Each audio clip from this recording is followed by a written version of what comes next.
No, está prendido. Buenos días. Buenos días. ¿Les puedo pedir que se pongan de pie, por favor?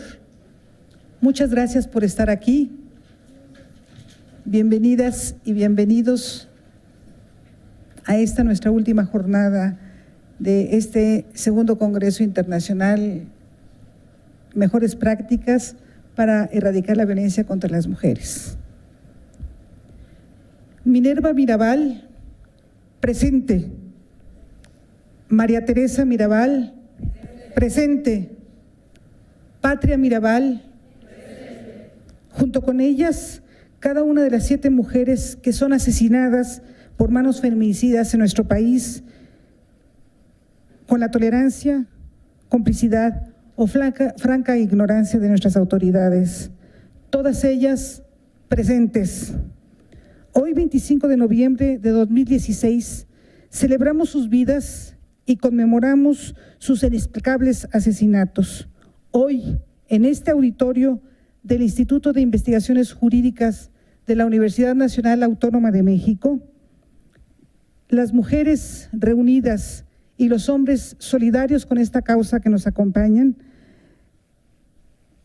unimos nuestras voces a todas las que se levantan en el mundo para exigir ni una niña ni una mujer más asesinada, ni una niña embarazada, ni una mujer ni una niña más desaparecida en los laberintos de la prostitución, ni una niña ni una mujer más víctima de depredadores sexuales, ni una niña ni una mujer menos en los campos de la vivencia plena de los derechos humanos, ni una niña ni una mujer menos en la experiencia de una vida libre de violencia.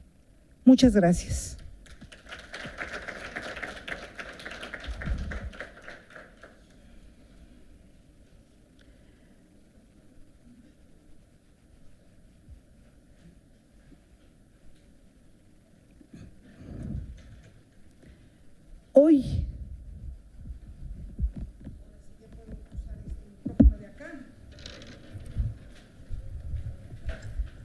Hoy tenemos una participación especial.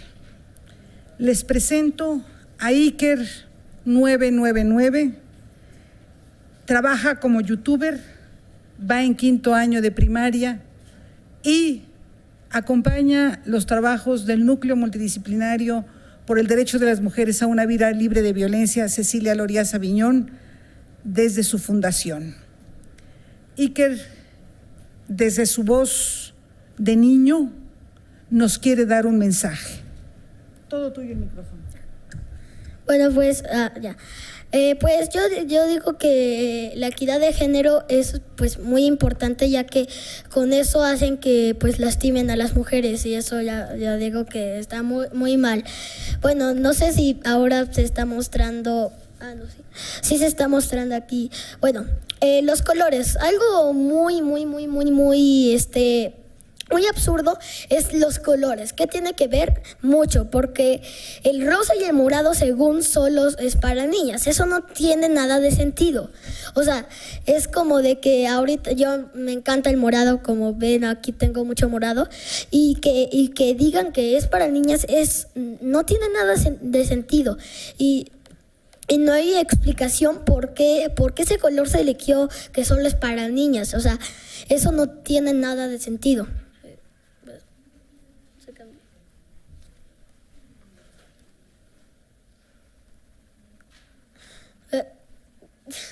Bueno, también algo que tiene que ver mucho son los videojuegos, que como están viendo ahí, pues ella, o sea, hay videojuegos donde hay mujeres que son principales y son jugables y todo que son muy importantes en los videojuegos. Y pues la primera personaje que fue mujer fue en Samus, que es un juego bueno, y el creador de Samus se llama Makoto Kano, sí, se llama Makoto Kano, y que él fue el primer personaje que salió como mujer y que en el primer juego, para averiguarlo, tenías que pasarte el juego en 3 horas. Y también es en Super Smash Bros. Elegible como un personaje que puede luchar. Y varios personajes se hicieron así mujer, que eran principales, como Peach, que tiene su propio videojuego llamado Super Princess Peach. Pues ya acabó el PowerPoint, creo. Y pues después de eso, tengo otra cosa, que es que los youtubers ofenden mucho a las mujeres por alguna extraña razón, que no sé por qué, pero ofenden a las mujeres. Hay canales que no, como yo, pero en otros canales, creo que casi todos los canales siempre están insultando a las mujeres con palabras ofensivas, que mejor dicho groserías, pero no entiendo por qué ellos deben de ofender a las mujeres. Si solo por ser mujeres ya las ofenden y dicen que son débiles, que son todo así, todo malo, bueno, no todo malo, pero la mayoría todo malo a las mujeres, y eso está muy mal. Yo digo que para mí es lo mismo. También como lo de las damas, que dicen que las damas primero, eso no tiene sentido, porque simplemente son mujeres, y creo que las damas significa otra cosa en realidad, pero el caso es que no entiendo por qué ellas deben de ser así como muy las damas. Y, o sea, hay cosas como de que los hombres pueden hacer cosas como más, pero las mujeres también muchas veces siempre deben de hacer todo así como suavecito, de que sean muy tranquilas y eso, ¿no? ¿Entienden? Y pues esa yo digo que es mi opinión sobre la equidad de género. Y pues para mí yo digo que está muy mal no estar en equidad de género, ya que también por eso hacen que lastimen a las mujeres y todo eso a las mujeres. Y yo digo que ya se me acabó el tiempo. Sí, ya se me acabó el tiempo, así que pues se la paso a Alicia Elena.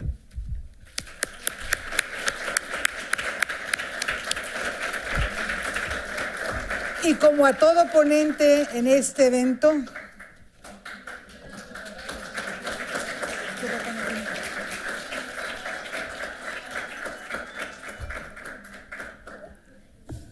como quieras, si quieres quedarte aquí conmigo, aquí te quedas, y a la hora que quieras bajarte, te bajas, ¿sí? Efectivamente se puede, ¿verdad? Se puede empezar a cambiar conciencias, y de eso se trata. Ahora sí necesito que alguien yo creí que le iba a pasar, pero no hubo necesidad. Que alguien me vaya controlando. La primera, sí, para que… David, la primera. No, la primera diapositiva. Esa es, sí, esa. Ahora sí, préstame esto, ahora es mío. El día de hoy, esta sesión de la mañana va a servir para presentar lo que hemos hecho los últimos 3 años en el Instituto de Investigaciones Jurídicas de la UNAM, en el núcleo multidisciplinario. Van a ver ustedes ahora sí que la desfile de quienes integramos en el núcleo, con los temas sobre la historia de los derechos humanos de las mujeres que estuvimos trabajando, porque consideramos que falta una obra que recopile todos y nos sirva de enseñanza, reflexión en los trabajos cotidianos, o incluso de la academia, desde luego, de la formación de personal, desde luego, pero también para quienes quieren enterarse. Ese es el día de hoy. Y a mí me toca abrir este día con la conferencia, así nada más, violencia de género en contra de las mujeres y sus derechos humanos, y nuestros derechos humanos. Si me pueden poner para que no esté yo volteando y me esté torciendo, eso, gracias, muchas gracias.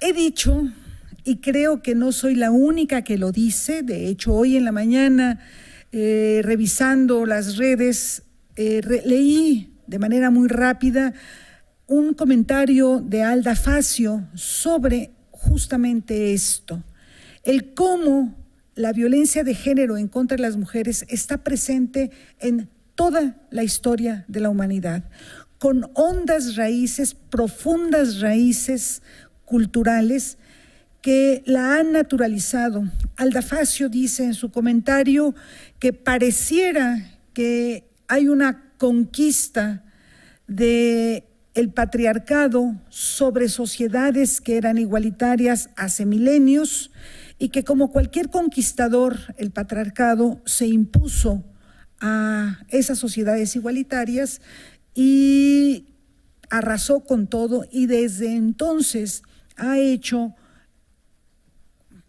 historias, culturas, reglas, normas que garantizan su permanencia sobre hombres y mujeres a lo largo de los milenios que han seguido hasta nuestros días.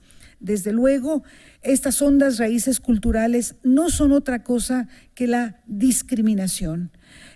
Esta historia está verdaderamente, la podemos seguir sus trazos a partir de cientos de miles de millones de mujeres que han sido agredidas de diferente manera a lo largo de la historia, y esta cifra de 7 mujeres que son asesinadas diario en nuestro país es una cifra escalofriante, pero es una cifra que nos hace recapacitar sobre este aspecto cultural.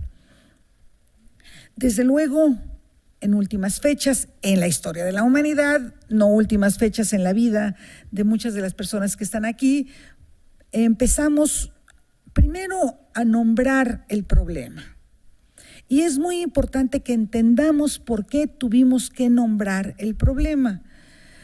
Porque si no lo nombramos, si no decimos que existe y no le ponemos nombre y apellido, simplemente pasa desapercibida en esta conquista, en esto que llama conquista del patriarcado, Alda Facio.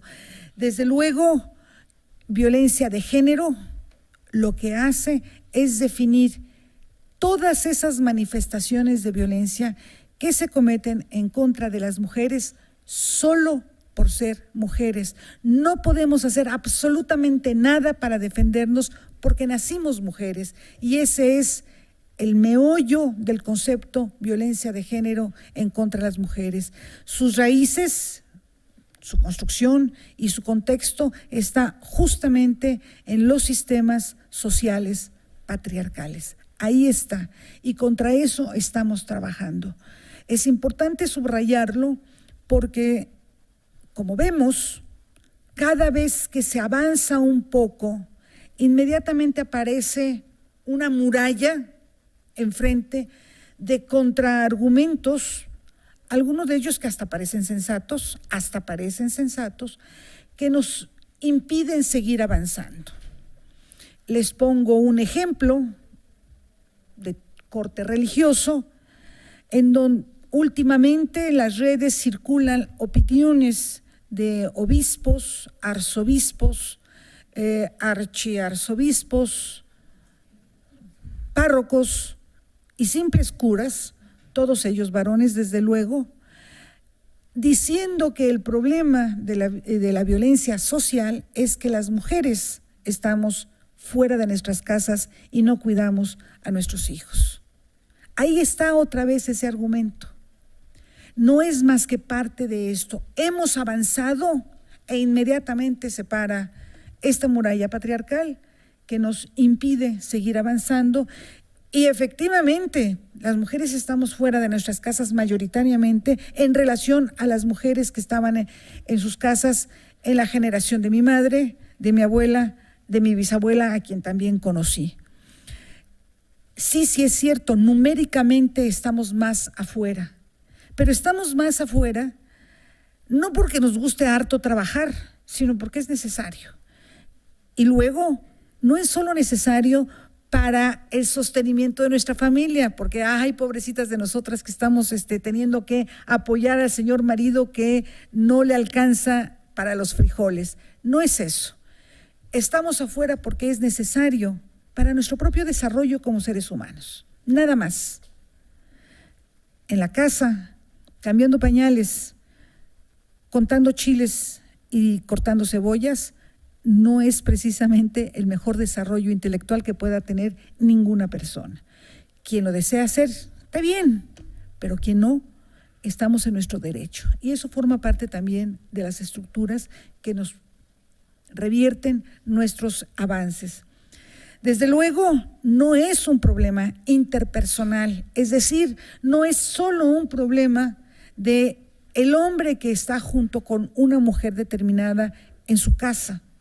No es solo un problema del jefe que cree que las computadoras se prenden agarrando la pierna de la secretaria. No es solo un problema del maestro que considera que para poner una calificación la alumna necesita pasar primero en privado a su despacho. No es solo un problema interpersonal, no es solo un problema aislado, es decir, no hay solo 7 mujeres asesinadas al día en este país, es toda una secuencia de violencias que se ejercitan en el cuerpo de las mujeres nada más porque somos mujeres. Es un problema que tiene una clave cultural y esa clave cultural es machista. Es un machismo que está profundamente sostenido, arraigado, anclado en estos sistemas sociales patriarcales misóginos. De eso estamos hablando cuando decimos violencia de género y ahora le tenemos que poner el apellido en contra de las mujeres. Desde luego, es un problema que pertenece al orden simbólico de las relaciones de poder entre mujeres y hombres. En el contexto de la violencia en contra de las mujeres dentro del poder, de los poderes patriarcales, de lo que estamos hablando es de una exclusión sistemática. No es necesario hacer cifras, simplemente basta levantar la mirada y voltear a ver nuestro entorno. Cuando las mujeres decimos, las feministas decimos que se nos excluye de los espacios de toma de decisiones, sobre todo en los espacios públicos, en donde es más visible, inmediatamente nos dicen, pero es que ustedes tienen el poder en las casas. Tampoco es cierto, porque lo único que hacemos en nuestras casas, hacemos, ahí sí no puedo hablar en plural, me solidarizo, pero no puedo hablar en plural porque en mi casa la voz que se oye es la mía y no por otra razón, sino porque vivo sola. Porque el susodicho varón, padre de mis hijos, tuvo bien morirse completito hace muchos años. Y mis hijos, mi hija y mi hijo, pues ya volaron, ya cada quien sus… Entonces, me solidarizo con el nosotros, con el plural del nosotros, o nosotras en nuestras casas estamos simplemente repitiendo y reforzando lo que esas estructuras patriarcales nos imponen. ¿Se acuerdan que el primer día me levanté a decir, no es cierto, no somos las mujeres las que educamos a los hombres agresores? Repetimos lo que estos esquemas patriarcales nos imponen y nada más eso, solo somos voces repetidoras. Desde luego se necesita mucho valor, se necesita mucha fuerza o mucha desesperación para poder salirse de esos esquemas. Por lo tanto, tampoco se vale decir que las mujeres que están ahí están porque quieren, que forma también parte de estos ciclos viciosos de violencia. Ciclos de violencia cuyo origen, y no se nos debe olvidar, es esta exclusión y esta discriminación. Está ahí. Hay mujeres, es cierto, hay voces de mujeres que dicen que las que no pueden sobresalir es porque son fodongas. Se lo acabo de oír a Ivonne Ortega, creo que es diputada seguro por el PRI, pero creo que se está candidateando para el 18, y ese es su discurso. Como yo sí pude salir, las que no quieren salir son fodongas. Estas voces de mujer efectivamente lo único que hacen es repetir esas historias de discriminación y sostener la exclusión de las mujeres dentro de las sociedades patriarcales. Desde luego, como son sociedades patriarcales y están estructuradas a partir de eso, aunque digan que ya no hay androcentrismo en la ley, efectivamente ahí está, recuerden, clave cultural machista. Y como está en la ley y en los sistemas, las políticas públicas, como bien nos dijo ayer Beatriz, las políticas públicas no son eficientes, porque por más que nos esforcemos de escribirlas, de hacerlas, de diseñarlas desde una concepción feminista, incluyente, respetuosa de los derechos humanos, quienes la aplican, quienes las ponen en marcha, son los mismos caracteres culturales machistas que están insertos en nuestra sociedad. Por eso son ineficientes, por eso tenemos que pensar de otra manera y no seguir pensando en estas estructuras, en estas mismas estructuras y en estos mismos sistemas. Veámoslo en algunos ejemplos y un repaso rápido de simplemente lo más importante que hemos hecho a nivel internacional en el avance de los derechos humanos de las mujeres, las conferencias internacionales. La primera de ellas, como sabemos, fue aquí en México en 1975, se hizo el Año Internacional de la Mujer. Uno de los efectos importantes de esta conferencia fue la redacción y posterior aprobación de la CEDAW, que hoy es, digamos, el parámetro internacional más acabado sobre este concepto de todos los derechos para todas las mujeres.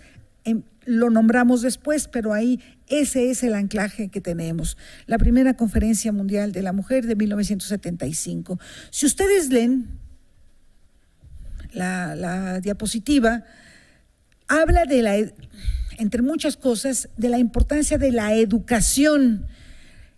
Y a pesar de que estamos hablando de una conferencia internacional sobre los derechos humanos de las mujeres, habla de la integridad, para enseñar a respetar la integridad física en la vida humana, el cuerpo humano, se los leo para que se oiga fuerte, el cuerpo humano, sea de la mujer o del hombre, es inviolable y el respeto por él es un elemento fundamental de la dignidad y las libertades humanas. Es decir, estamos en una conferencia internacional para reconocer que a pesar de que la Declaración Universal de los Derechos Humanos dice que mujeres y hombres nacemos iguales, del 48 al 75 esto no había sido una realidad. Y al hablar de la educación y al hablar de la importancia del respeto de los cuerpos humanos, tenemos la necesidad de mencionar que el cuerpo es de mujer o de hombre. Como si nos fuéramos solitas, quién sabe qué cataclisma iba a suceder en 1975. Y lo peor, abajo, el siguiente párrafo, las mujeres de todo el mundo deben unirse para eliminar las infracciones a los derechos humanos que se cometen contra las mujeres y las muchachas. Es decir, mujeres, es problema de ustedes. ¿De qué me están hablando? ¿Sí? En la propia Conferencia Mundial de la Mujer, las mujeres del mundo deben unirse para eliminar la violencia en contra de las muchachas y de las mujeres en el mundo entero. Todavía más, estamos hablando de la clave patriarcal machista, clave cultural patriarcal machista. En los principios, Tere O'Reilly, Lozano, si no, no me va a conocer, ahí está tu mamá, por aquello de que si una gente de autoridad entra al auditorio, nos callamos, ¿verdad? No es de autoridad, es de amistad, nada más, de puritita amistad. Acá está tu hermana, Tere. Mira, te está levantando la mano. Gracias. Hola. Regreso. Ustedes disculparán, pero me conoció cuando yo tenía 6 años, entonces ni modo, le debo por lo menos la orientación en medio de la conferencia. En la propia declaración de la Conferencia Mundial de 1975, la primera de las conferencias mundiales, el mismo lenguaje de la declaración de principios de esa conferencia nos dice muy claramente, no nada más, mujeres, es bronca de ustedes, únanse y van a ver cómo se va a acabar la violencia de género, sino la igualdad de derechos. Oigan, mujeres, bien, la igualdad de derechos entraña las consiguientes responsabilidades.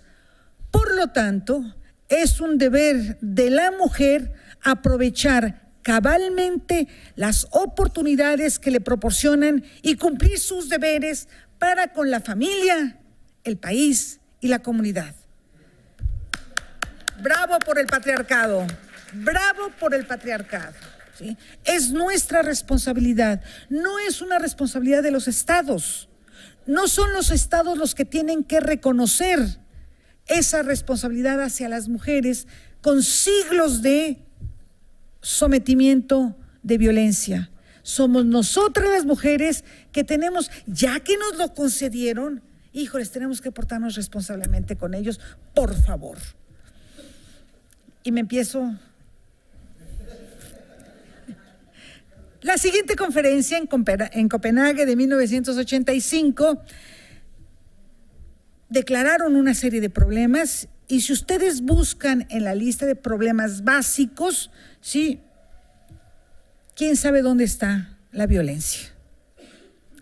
Desde luego, hay que reconocer, no lo ponen como una declaración de los problemas básicos que hay que trabajar en la comunidad internacional, pero sí es, por primera vez aparece el problema, el concepto de mujer maltratada y de violencia en la familia, no violencia de género en contra de las mujeres en el ámbito familiar, la violencia en la familia. Y aparece como bueno, sí es cierto, ay, híjoles, a las mujeres las maltratan de manera sistemática porque los hombres son más fuertes y hay algunos de esos hombres que son más fuertes que efectivamente las pueden dañar. Y pues bueno, hay algo que hacer. Los estados tendrían que procurar, por ahí dice procurar, y si no está en la otra diapositiva, pero se considera que la violencia en el hogar y la familia, en particular los malos tratos físicos, sexuales y de otra índole, infligidas a las mujeres y a las niñas y las personas mayores, constituya una ofensa intolerable para la dignidad de los seres humanos. Es decir, la violencia que se comete en contra de nosotras es una falta a la dignidad de la humanidad. No creo que lo interpreten como yo lo interpreto, es decir, faltar a la dignidad de una mujer implica faltar a la dignidad humana, a esa dignidad que compartimos mujeres y hombres. Yo creo que más bien lo decían un poco como, con las experiencias anteriores, un poco como, híjoles, no la lastimes, manito, porque si las lastimas, tú te conviertes en un patán, como dijo hoy en la mañana el presidente de la Suprema Corte de Justicia de la Nación, diciendo necesitamos más hombres y menos patanes. No, necesitamos el reconocimiento de las mujeres y de nuestra dignidad. Eso es lo que necesitamos, señor presidente de la Suprema Corte de Justicia de la Nación de este país. Sigamos avanzando para no detenernos tanto en los años que han pasado de las conferencias. En Nairobi, bajo el rubro situaciones de especial interés, por fin aparecen, es decir, 10 años después de la primera Conferencia Mundial de la Mujer, por fin aparece el concepto mujer maltratada dentro de las situaciones de especial interés.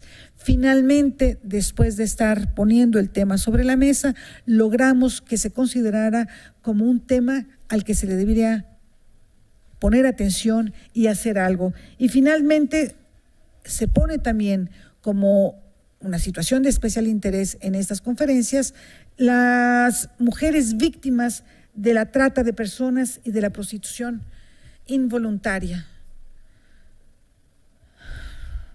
Respiro hondo y me guardo mi comentario para un poquito más después, un poquito más delante, como dirían en mi pueblo.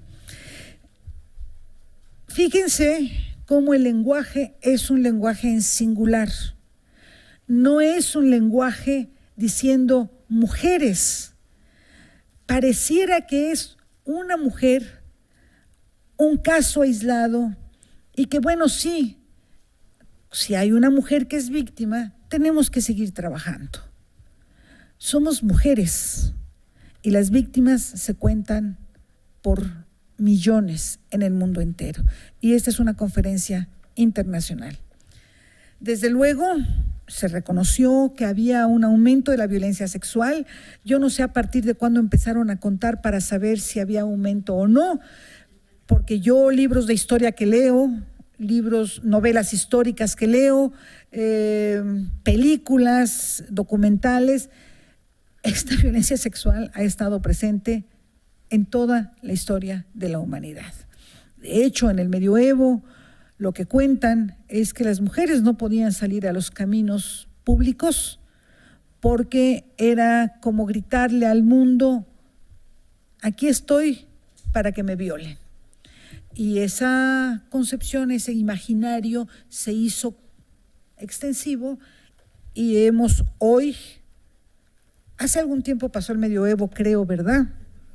Sí, pero bueno, no importa. Hoy todavía oímos a funcionarios públicos decir que eso nos pasa, o sea, feminicidios o violaciones, o bien el acoso callejero, nos pasa por andar en las calles y andar solitas.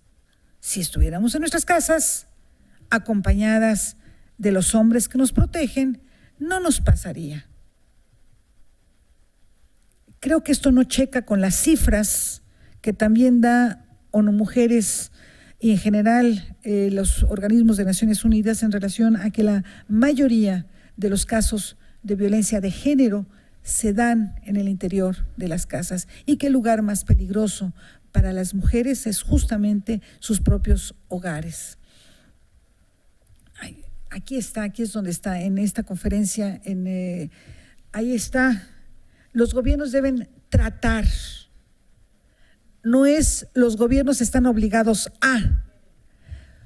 Trátenle, empújenle, compadre, a ver si pueden. Fíjense en el lenguaje y al final de este párrafo, deben tratar de crear conciencia pública sobre la violencia contra la mujer como un problema social. Deben tratar de adoptar políticas y medidas legislativas para determinar las causas de esa violencia, impedirla y eliminarla, especialmente mediante la supresión de las imágenes y representaciones degradantes de la mujer en la sociedad. Y por último, de propiciar el desarrollo de métodos de educación y reeducación destinados a los ofensores. A ver, señores, una ofensa, como por ejemplo la que se atrevió a hacer el día de ayer el secretario de Desarrollo Social en contra de una diputada, diciéndole: sí es cierto, me hace falta estudiar psicología para entenderla, señora.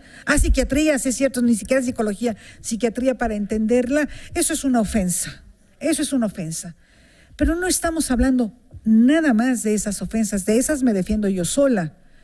Estamos hablando de delitos y no se llaman ofensores, se llaman responsables de delitos, porque las mujeres no son ofendidas, no son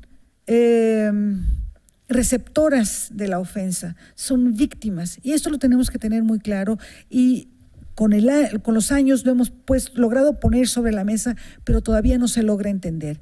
Oímos una y otra vez las usuarias, para referirnos a las mujeres que son víctimas de violencia, los generadores de la violencia, y lo decimos incluso, o se dice incluso de buena fe, para explicar que no vamos a revictimizar a las mujeres poniéndole la etiqueta de víctimas. Sin embargo, perdemos de vista que al utilizar este lenguaje les estamos quitando a las mujeres justamente los derechos que la Constitución otorga a todas las personas que son víctimas de un delito.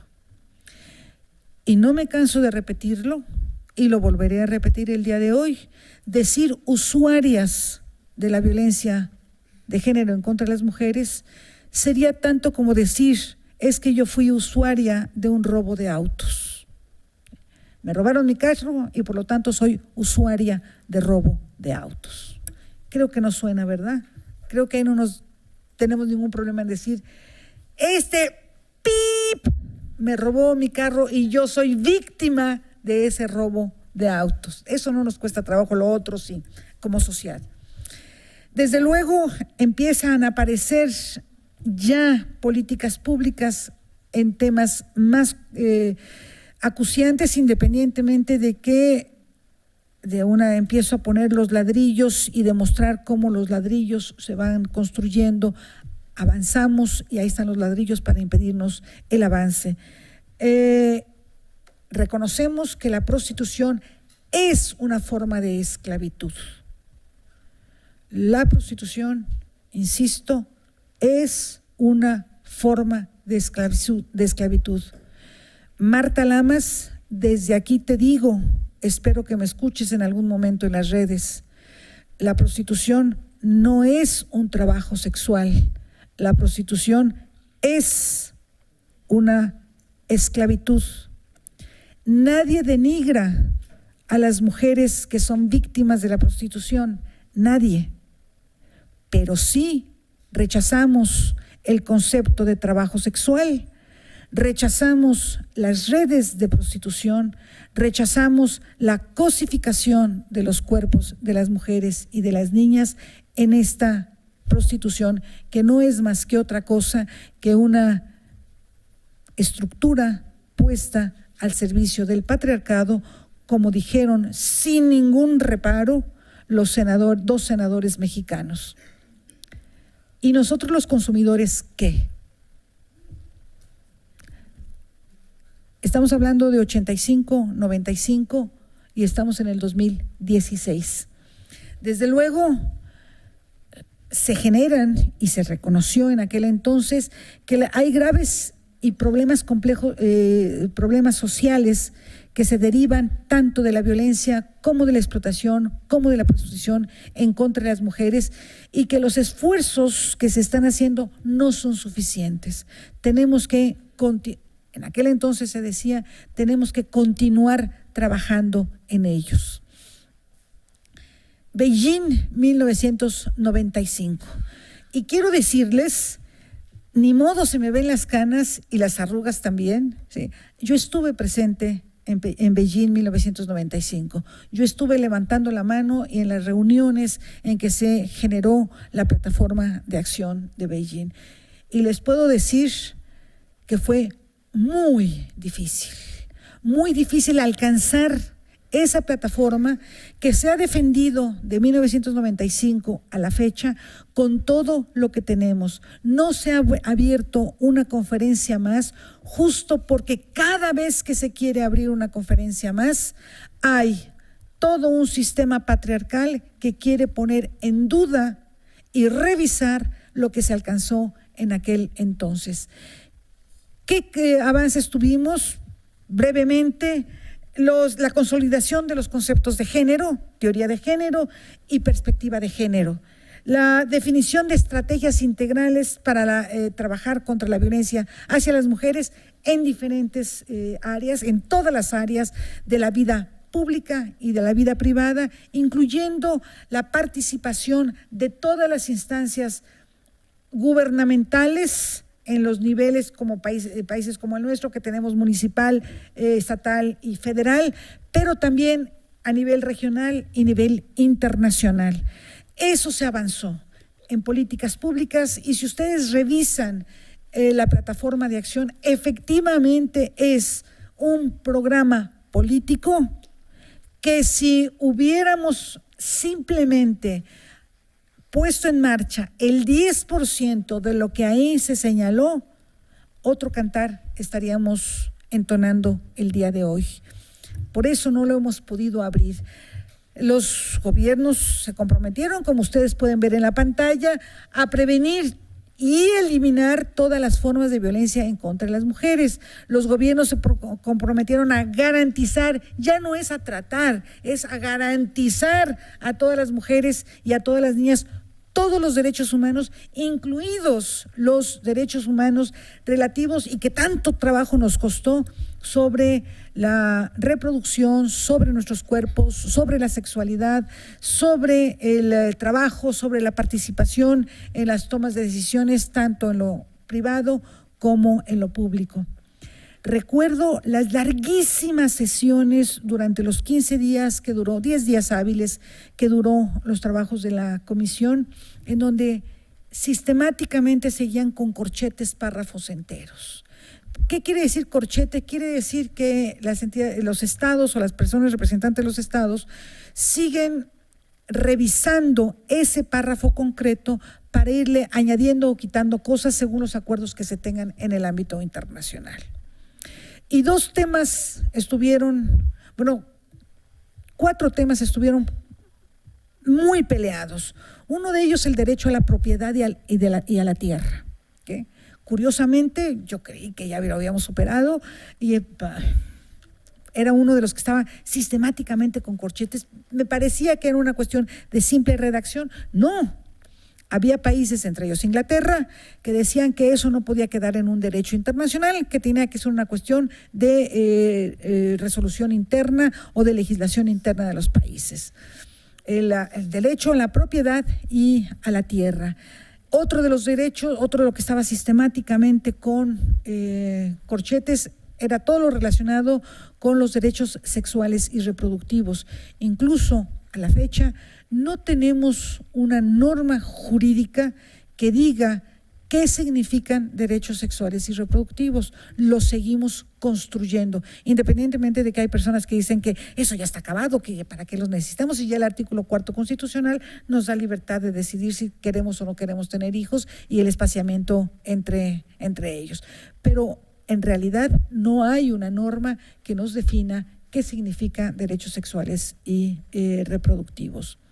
Otro de los temas que estuvo sistemáticamente puesto entre corchetes fue justamente el concepto de género y perspectiva de género, porque se decía que íbamos a empezar a inventar una cantidad de géneros y que a través de eso íbamos a destruir a las familias. No veo a la familia, en singular. No veo la relación de la identificación que las personas puedan tener sobre su propia persona. Yo, ¿cómo me siento? Pues yo la verdad es que no me siento como la mujer estereotipada, y ustedes me ven que no soy una mujer estereotipada. Para empezar, no me pongo tacones, pero ni de casualidad. Para seguir, tampoco me pinto las uñas. No soy una mujer estereotipada. Y cada quien, pero de eso a destruir la familia en singular de cualquiera de las personas que están aquí, creo que hay un enorme abismo, pero así estaba entre corchetes. Y finalmente, el último de los corchetes, del cuarto de los corchetes que estaba, era justamente el concepto de opción sexual. Pasaron los días y el último día de la reunión, el penúltimo día de la reunión, eran las 4 de la mañana y seguimos discutiendo con 2 temas: derechos sexuales y reproductivos, y aunque ya había habido una conferencia del Cairo el año anterior que los reconocía, y la opción sexual. Para salvar la plataforma de acción, quitamos el concepto de opción sexual a todo lo largo de la plataforma y dejamos los derechos reproductivos. Tuvimos que hacer eso porque no había manera de resolver y sacar una plataforma de acción si no hacíamos esa concesión. ¿Quiénes estaban en contra del concepto de opción sexual? Las mismas personas que estaban en contra del concepto de derechos sexuales y reproductivos. los musulmanes, los países musulmanes, la Iglesia Católica, una organización que tiene derecho de voz y voto en Naciones Unidas que se llama la Orden de Malta, países como Estados Unidos, Canadá, canadienses, no es cierto, ustedes estaban bien solidarios, Inglaterra, Pakistán, que forma parte de los árabes, pero formaron una coalición para oponerse a estos derechos. Esa es la razón por la cual el concepto de opción sexual no está incluido en la plataforma. En el proyecto sí estuvo, pero el último día, a las 5 de la mañana del día 15 de septiembre de 1995, sacamos de la plataforma ese concepto, quitamos todos los corchetes sobre derechos sexuales y reproductivos y se aprobó la plataforma de acción. Así. Sí es un desconocimiento, sí es una exclusión y efectivamente ahora estamos discutiendo qué hacemos, por ejemplo, con las mujeres trans.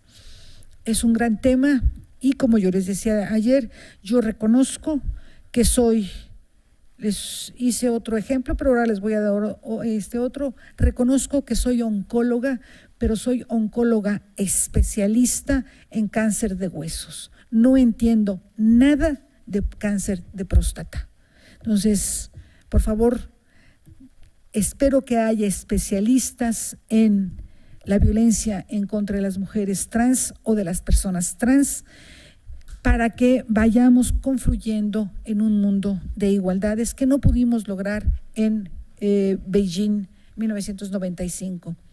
Sí, en esa época se empieza a construir el concepto del derecho a una vida libre de violencia, que en 1993 en la Conferencia de Viena sobre los Derechos Humanos se reconoce como tal, y luego a través de dos instrumentos internacionales, la Declaración de Naciones Unidas sobre la violencia en contra de las mujeres de 1994 y luego la Convención Interamericana conocida como la Convención de Belém do Pará de 1994, es donde se consolida todo este esfuerzo que habíamos hecho muchas mujeres feministas, prácticamente todas, en poner sobre la mesa este concepto de violencia de género en contra de las mujeres. Desde luego, es una violencia invisible, que es invisible porque la sociedad no la quiere ver y está en relación con la desigualdad y la discriminación. Es un círculo vicioso, sí es un círculo vicioso que se retroalimenta de múltiples manifestaciones culturales en todo el mundo. Es además un ejercicio o se ejercita a través de conceptos sociales y culturas sociales y actividades sociales de naturalización, aceptación y legitimación. Ejemplos, nada más les pongo estos cuatro ejemplos. La prostitución, que ya les dije y repito, Marta Lamas, no es un trabajo sexual no es un trabajo, punto, es una forma de explotación, pero está perfectamente tolerada en la sociedad, incluso la quieren reglamentar para sancionar o cuidar o hacer, incluso hay zonas de tolerancia para el ejercicio de la prostitución cuando se trata de una forma de esclavitud. La violencia obstétrica, consideramos que es natural que nos lastimen, que nos abran, que nos digan, que nos pongan las piernas hasta acá, luego el ejemplo que les daba yo ayer, sin decirnos ni agua, ¿va? Es natural. Pregunto por qué no sucede lo mismo con las cuestiones de la sexualidad del cuerpo de los hombres.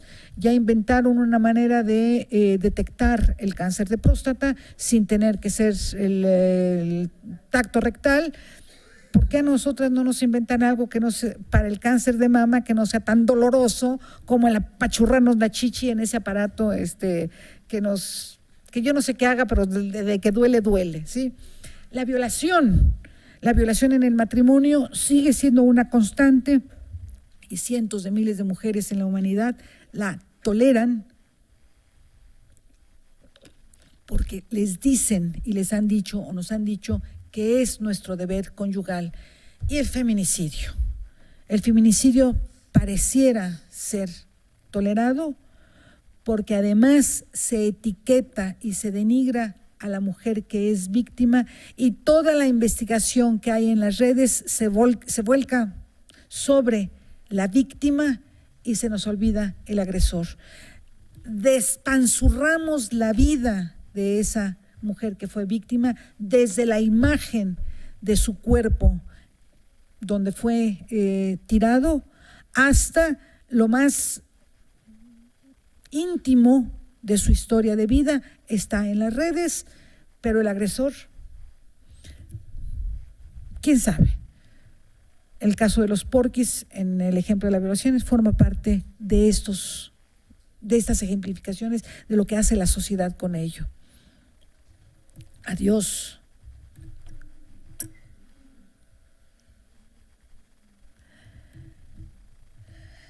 Solo estos 4 ejemplos nos demuestran que la violencia hacia las mujeres está instaurada en los valores y creencias que es de una cultura ampliamente tolerada.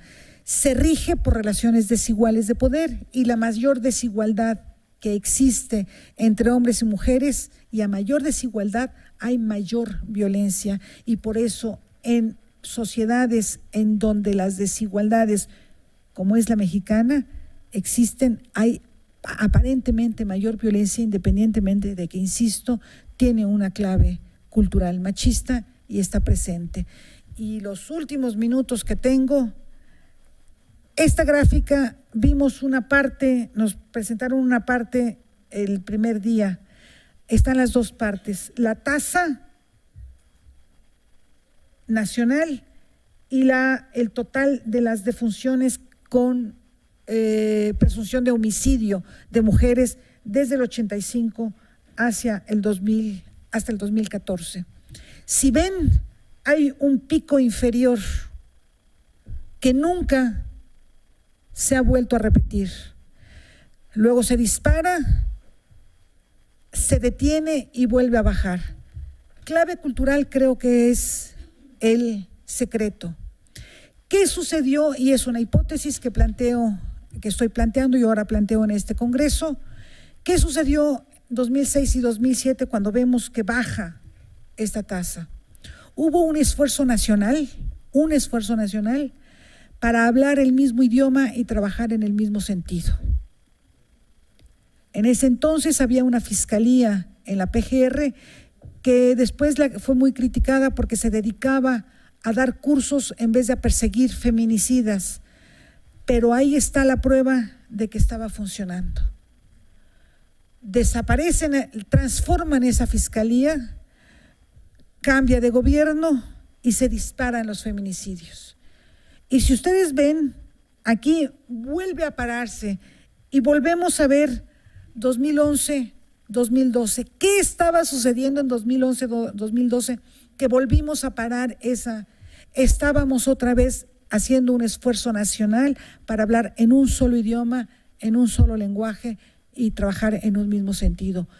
Los esfuerzos de CONACYT UNAM por capacitar a todo el país en esa concepción de cero tolerancia a la violencia y la responsabilidad de la función pública en esa violencia. Simplemente con hablar un mismo idioma, las cosas mejoran.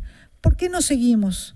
Pues porque no nos creen, pero ahí están las cifras y conste que yo no hice esas cifras, ahí están. ¿Y por qué digo yo no? Pues porque yo era la fiscal y junto con Beatriz y otras amigas fuimos las que coordinamos ese esfuerzo. Un mismo idioma, desde luego, las mejores prácticas requieren revisión de valores y creencias, requieren reconocimiento de que estamos hablando de obstáculos culturales y requieren disposición al cambio.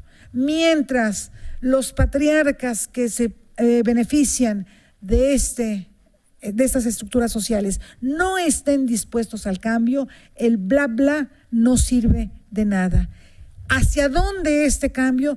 Pues muy sencillo, hacia el reconocimiento de la dignidad de las personas, hacia la promoción del respeto y la responsabilidad que tenemos en la sociedad, mujeres y hombres.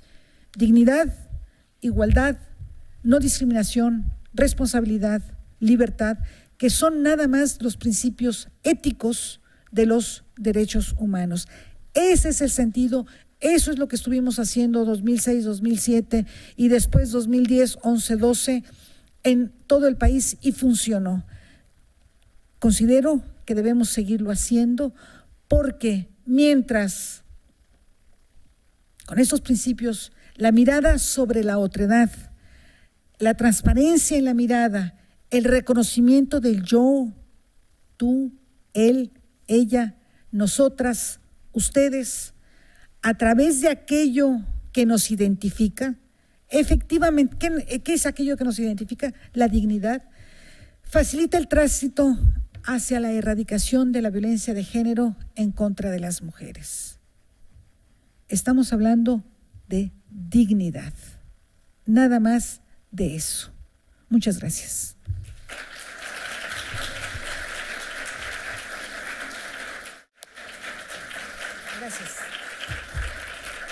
Gracias.